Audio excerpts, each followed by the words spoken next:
ایک اور کون، ایک اور disadvantage self claimed by freelancers according to the survey. لیکن اس پرٹیکولر پوسٹ کے نیچے ایک بڑی مزیدار باتیں میں نے لکھی ہوئی ہیں جو آپ کو میں پہلے سے ہی بتا رہا تھا، لیکن اب آپ کو میں پروف بھی کر رہا ہوں. جناب 50% لگ بھگ فری لانسرز کہتے ہیں کہ اگر اکنامک سچویشنز میں بیلنس نہ ہو، اونچ نیچ ہو، ان کے کام پہ افیکٹ پڑتا ہے. میں نے آپ کو پہلے بھی بتایا تھا، آپ کی کنٹری کے حالات، آپ کے ملک کے معاشی حالات پہ فری لانسرز کو رتی برابر بھی فرق نہیں پڑتا. کیونکہ میں یہ کام 15 سال سے کر رہا ہوں، اتنے عرصے سے کر رہا ہوں، دیکھ رہا ہوں ملک میں ظاہر ہے پولیٹیکل گورنمنٹس چینج ہوتی رہیں، ملک کے حالات تبدیل ہوتے رہے over a period of time, لیکن کام پہ فرق نہیں پڑتا. بیکاز امپلائر جب کسی فری لانسر کو ہائر کرتا ہے تو وہ فری لانسر کو ہائر کرتا ہے، وہ کنٹری کو ہائر نہیں کرتا. یہ بات یاد رکھیے گا. آپ اپنے پورٹ فولیو، آپ اپنی سکل، آپ اپنی بزنس ڈیولپمنٹ اور کمیونیکیشن سکل، 4 چیزوں سے پہچانے جاتے ہیں.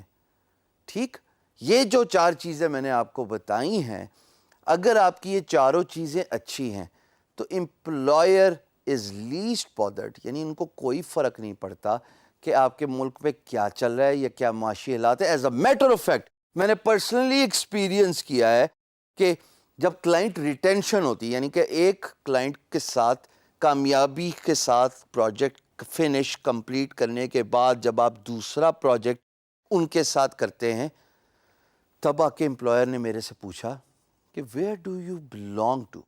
میں نے کہا جی آئی ایم اے پاکستانی. وہ کہتا او پاکستانی، یا I know you got good glaciers and big mountains. اس کو شوق تھا ہائکنگ کا اور ماؤنٹین بائکنگ کا. تو وہ جناب تب آ کے اس کو پتہ لگا کہ میرا تعلق پاکستان سے ہے، وہ بھی پہلا پروجیکٹ کمپلیٹ کرنے کے بعد.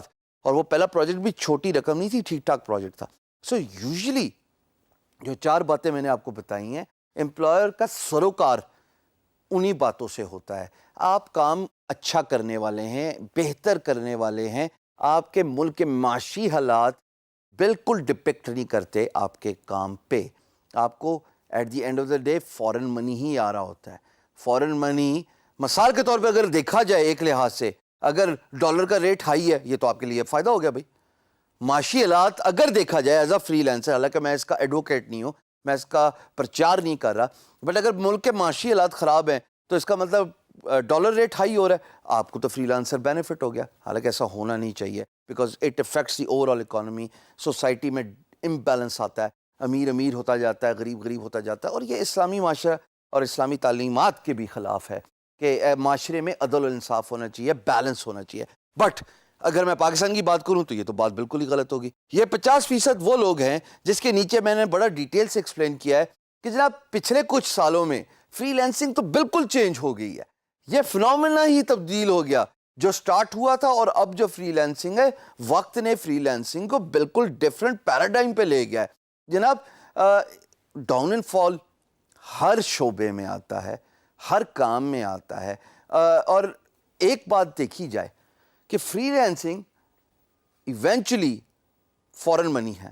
تو جناب جتنا مرضی جو ہے وہ آپ پہ اکنامک اپس اینڈ ڈاؤنز ہوں، آپ کا ریونیو بڑھتا ہی رہتا ہے. اور باٹم لائن یہ ہے کہ اگر صحیح طریقے سے کی جائے، اگر آپ ویلیو پروپوزیشن، یعنی کہ آپ کو پتہ ہے کہ آپ ایک ہنرمند سکلڈ فری لانسر ہیں، اور اگر آپ اپنا ٹیلنٹ صحیح طریقے سے بروئے کار لاتے ہوئے کام خوش اسلوبی سے ختم کرتے ہیں، تو جناب یہ جو آزادی ہے ایز اے فری لانسر، یہ جو فائنینشیل انڈیپینڈنس ہے as a freelancer, who would mind that؟ At the end of the day آپ پہ کوئی حکم نہیں چلا رہا. You are boss of your own self. All it requires is آپ اپنے آپ کو پہچانیں، اپنے ٹیلنٹ کو پہچانیں، سکسیسفل ہو جائیں، پیسہ آٹومیٹکلی آ جائے گا، because money is a byproduct of success.